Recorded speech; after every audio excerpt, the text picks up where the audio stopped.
건축하고 하나님 앞에 봉헌해 드립니다. 이 성전에서 누구든지 눈물로 회개하게 되면 하나님께서 그 기도를 들어주시기를 바랍니다. 그래서 우리를 모두 회복시켜 주십시오라고 솔로몬이 하나님께 제물을 드리며 기도했습니다. 그때 하나님께서 불을 내려 제물을 살라버렸다는 이야기입니다. 그래서 하나님의 영광이 성전에 가득 차고 온 백성은 주님은 선하시다, 그 인자심이 영원하다라고 하나님을 찬양했습니다. 그래서 그런 중에 그날 밤에 주님께서 솔로몬에게 나타나셔서 이렇게 말씀하십니다. 내가 너의 기도를 들었고 이것을 나의 성전으로 삼았다 하시며 아주 중요한 약속을 하십니다. 그 약속이 내가 하늘을 닫고 비를 내리지 아니하거나 또 메뚜기를 시켜 땅을 황폐하게 하거나 나의 백성 가운데 연병이 돌게 할 때 내 이름으로 일컫는 나의 백성이 스스로 겸손해져서 기도하며 나를 찾고 악한 길에서 떠나게 되면 내가 하늘에서 듣고 그 죄를 용서하여 주며 그 땅을 다시 번영시켜 주시겠다고 하나님께서 약속하십니다. 그러니까 세 가지 경우를 약속하셨습니다. 하늘을 닫아 비가 오지 않을 때, 그리고 두 번째는 메뚜기가 나타나 땅이 황폐해질 때, 세 번째는 전염병이 돌 때, 이렇게 이 경우에 기도하게 되면 내가 회복시켜 주시겠다는 말씀입니다. 이 모든 것이 다 땅이 병든 것이 원인입니다. 오늘의 우리 현실에서 볼 때 첫 번째, 두 번째보다는 세 번째 경우를 오늘 말씀드리고자 합니다. 이처럼 땅이 병들게 되면 사람들이 살아가기가 몹시 어려워지는 것입니다. 왜 땅이 병이 드는 겁니까? 사람들의 죄 때문인 것입니다. 그 땅에 살고 있는 사람들의 죄가 가득하게 되면 자연히 땅이 병들게 되어 있습니다. 결국 그러면 사람들의 삶이 고달파지는 것입니다. 땅이 병들게 되면 어떻게 해야 하는 것입니까? 병들게 되면 당연히 땅을 치유해야 하는 것입니다. 병든 땅은 사람이 마음대로 치유할 수는 없는 것입니다. 하나님만이 유일하게 치유하실 수 있는 것입니다. 감사하게도 하나님께서 내가 그들의 죄를 용서하고 그들의 땅을 고칠지라 하시며 치유를 약속하셨습니다. 그런데 치유에 앞서 몇 가지 조건을 말씀하십니다. 우리가 무엇을 어떻게 할 때 하나님께서 병든 우리의 땅을 치유하셔서 전염병이 물러가게 하시는 것입니까? 첫째, 주님의 백성들이 스스로 겸손해져야 전염병이 물러가게 하신다고 하셨습니다. 하나님께서는 내 이름으로 이끄는 나의 백성이라고 주님의 백성에게 요구를 하고 계십니다. 세상 백성들에게는 요구하지 않으십니다. 주님의 백성만이라도 하나님 앞에 바로 서게 되면 하나님께서는 그들을 보시고 그들의 땅을 치유하신다고 하셨습니다.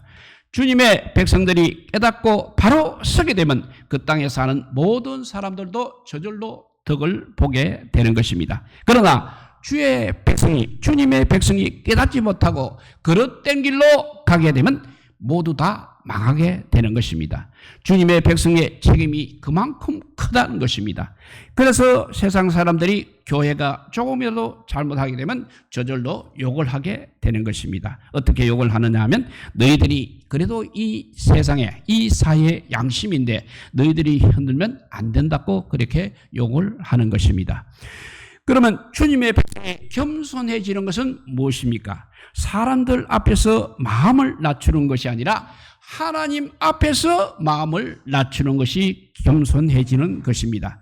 죄는 사람들이 교만해져서 하나님 자리에 앉으려고 하는 그것이 바로 죄인 것입니다. 그래서 자기가 법을 정합니다. 그리고 또 자기 기준에 맞지 않으면 다 틀렸다고 그렇게 간주하고 있습니다. 가정에서도 사회에서도 교회에서도 자기 기준이 있어서 그 마음에 들지 않으면 목소리를 높이고 다 다투게 되는 것입니다. 그것이 바로 마음이 높아진 증거입니다. 하나님의 자리에 앉으려는 것입니다. 하나님께서 그것을 하나님 자리에 앉는 것을 제일 악하다고 하십니다. 그러니까 스스로 내려와야 하는 것입니다.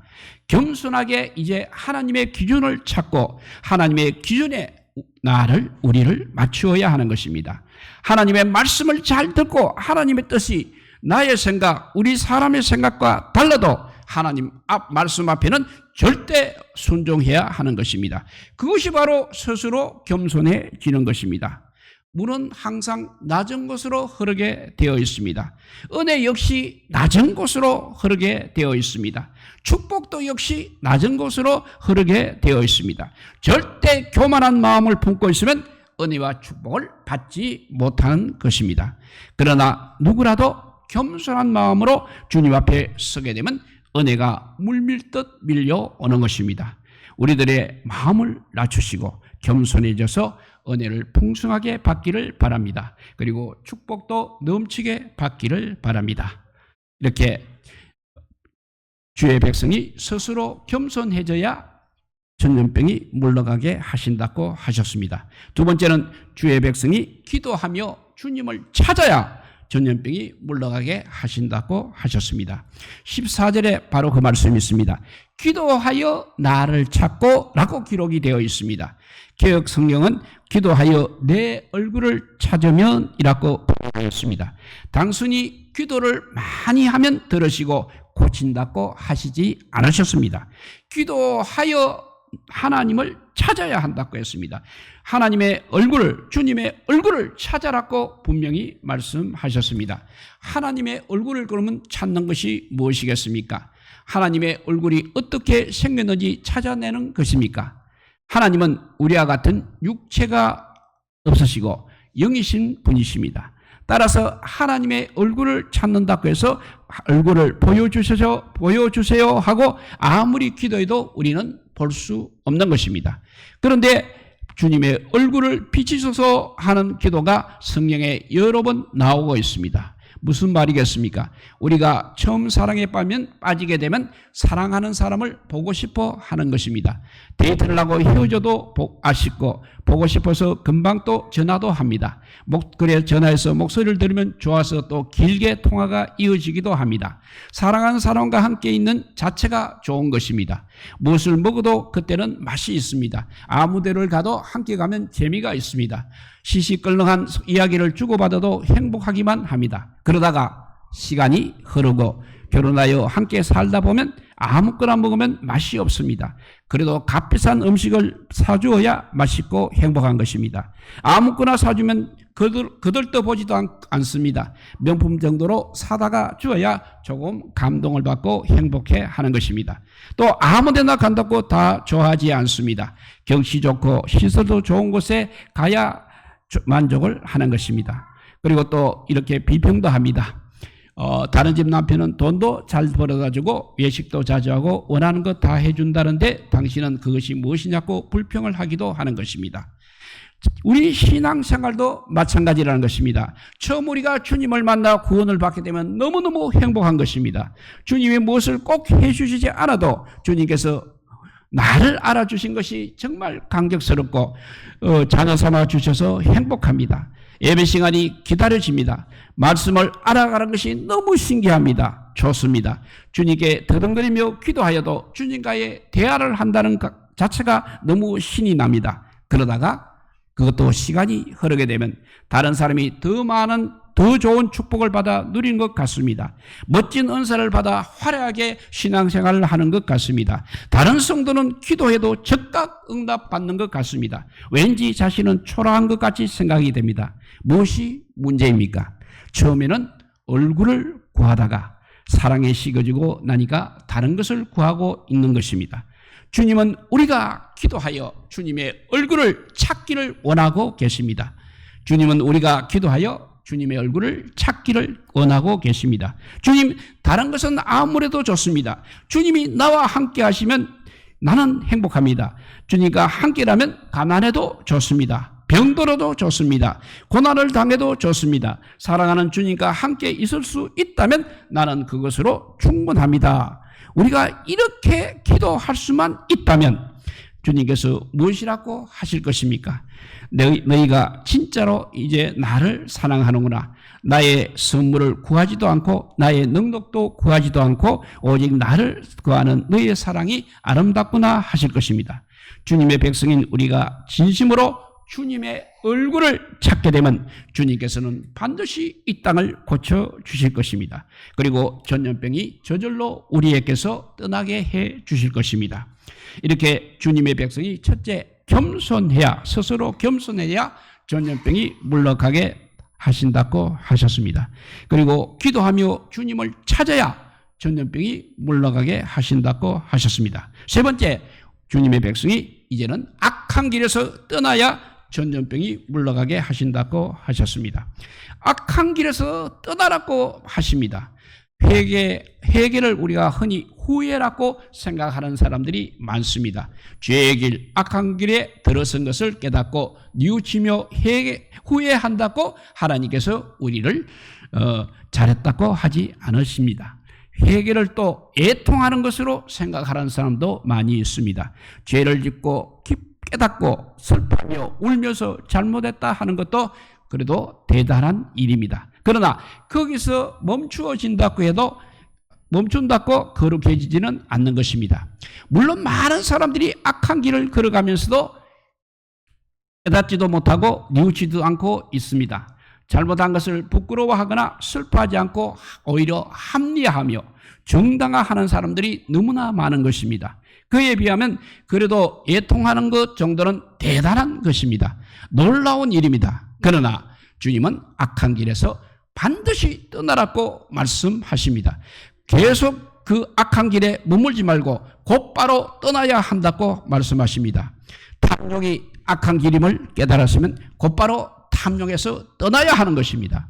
미움이 악한 길임을 깨달았으면 계속 미워하지 말고 미움에서 떠나야 하는 것입니다.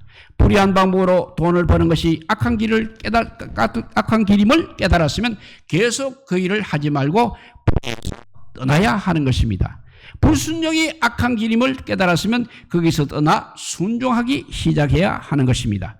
시기와 질투도 떠나시기 바랍니다. 원망과 불평도 떠나시기 바랍니다. 불신과 의심을 떠나시기 바랍니다.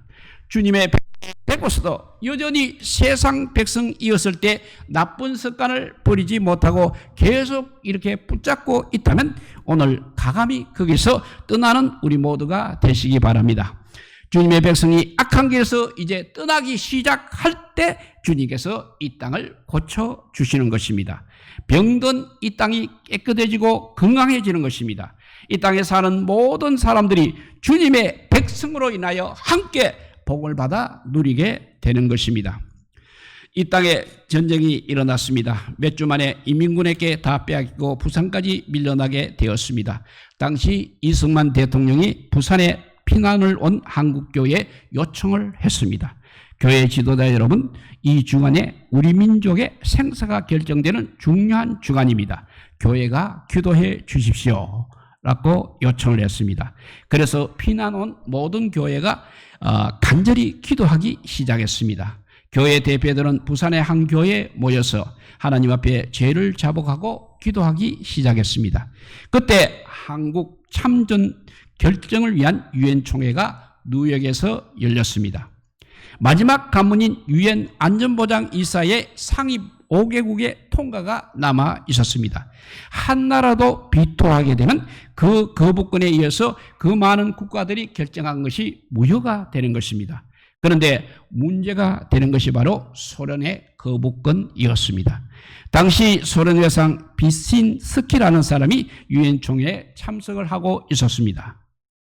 그런데 상임 이사국이 결정하는 그 마지막 회의에 그 사람은 참석을 하지 않았습니다.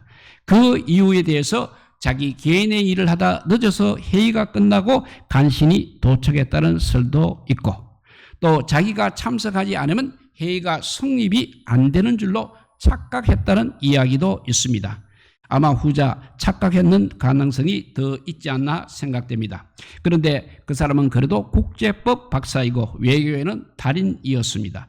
왜 그가 착각하게 되었겠습니까? 우리 성도들이 기도를 들어주시는 하나님은 살아계신 하나님이십니다. 주님의 백성이 스스로 겸손해져서 주님을 찾고 악한 길에서 떠나게 되면 이 세 가지를 하면 세 가지 하나님도 세 가지 약속을 하십니다. 하나님께서 하늘에서 우리의 기도를 들으신다고 약속하십니다.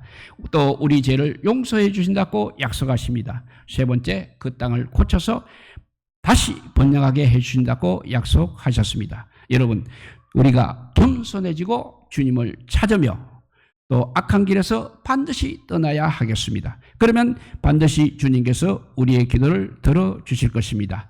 우리를 용서하여 거룩하게 하고 깨끗하게 해 주실 것입니다. 무엇보다도 이 땅이 고침을 받고 새롭고 건강하게 되어야 하겠습니다. 우리가 이 시간 결단하고 새로짐으로써 이 땅에 놀라운 기적이 일어나는 기도가 있기를 주님의 이름으로 축복합니다. 이제 우리 다 같이 한번 기도하도록 하겠습니다. 진짜 이번 주간에 우리나라에 많은 일들이 결정납니다.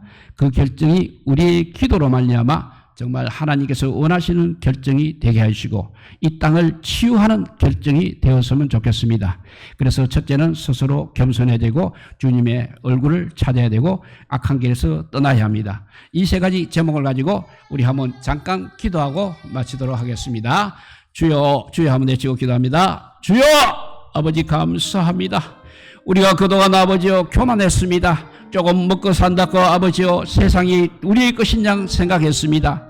그러나 어쩌면 좋겠습니까? 이 땅이 너무나 어지러워졌습니다. 주님 고쳐 주시옵소서. 주님을 찾아야 아버지여 우리가 전염병이 물러가게 한다고 하셨는데 우리가 아버지여 주님을 찾지 않고 우리의 유익만 찾았습니다.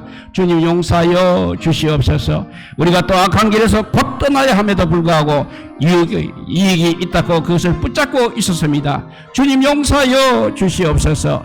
사랑의 주님이여 이 땅을 주님께서 살려주시옵소서.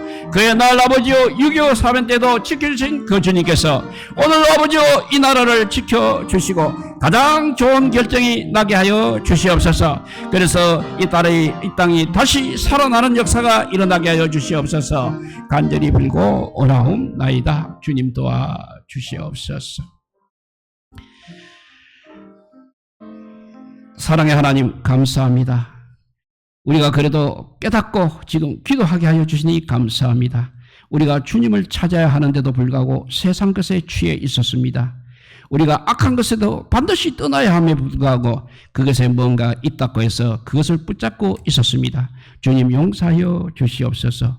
그리고 우리가 그동안 너무 교만했습니다. 조금 묵고 사니까 아버지요 우리가 평생 아버지요 그렇게 살 줄 알았습니다. 그러나 아버지요 언제 우리가 무너질지 모릅니다. 겸손해져야 하겠습니다. 이 세 가지 아버지요 우리가 아버지요 회개하고 기도하여 싸우니 주님께서 이번 주간에 일어나는 우리 나라의 모든 일들이 하나님의 선하신 결정이 일어나게 하여 주시기를 간절히 빌고 원하올 때 이 모든 말씀 아무 공도 없으나 우리 구주 예수 그리스도 이름으로 기도드리옵나이다. 아멘. 찬송가 304